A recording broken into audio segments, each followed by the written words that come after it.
2. You are saving for your son's post-secondary education in 10 years.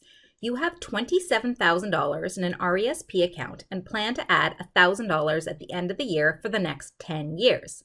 How much money will your son have when he goes to school in 10 years if you receive a return of 4.8% compounded annually on the investments? This is another five-fingered problem, but it's different than the last one, and that's because we are accumulating money. We have $27,000 now, and it keeps on rising. It starts at $20,000, $27,000, and at the end, we will have more. Again, if we're not told, it's going to be ordinary, but here it says end. That's a keyword that we're looking for, an ordinary annuity. Finally, we're going to make annual payments. I'm just going to put that in here. And we have it compounded annually. So let's put that one down right over here for CY. Now let's go back to the beginning and put in all of the information. We start 10 years, n equals 10. 27,000, well, that's how much money we have at the very beginning. We're going to add $1,000 at the end of each year. This is a plus 1,000 because our balance is growing. The payment is adding to the present value. How much money will we have? Well, that means future value is compute. And we know that this is ordinary, so we keep begin off. IY, 4.8. And now we have enough information to begin.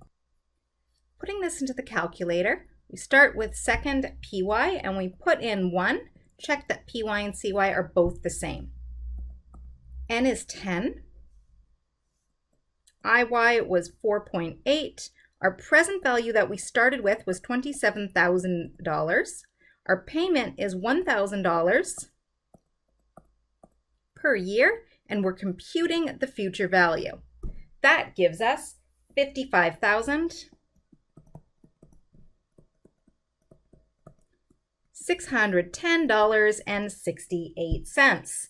I'm just going to show you that algebra equation that we did at the beginning, that actually works the same way. So if I use that equation, I've got payment 1 plus I to the power of n minus 1 over I. And then I'm going to add in that present value. I'm going to calculate that $27,000 separately. Trying that in a calculator, you'll get the same answer. So when we do one of these five-fingered problems, what we really have is two problems that are adding together. We have an ordinary simple annuity with the present value equals 0, and we have a compound interest problem. And we add those together. One of the advantages of a financial calculator is we don't have to explicitly do this.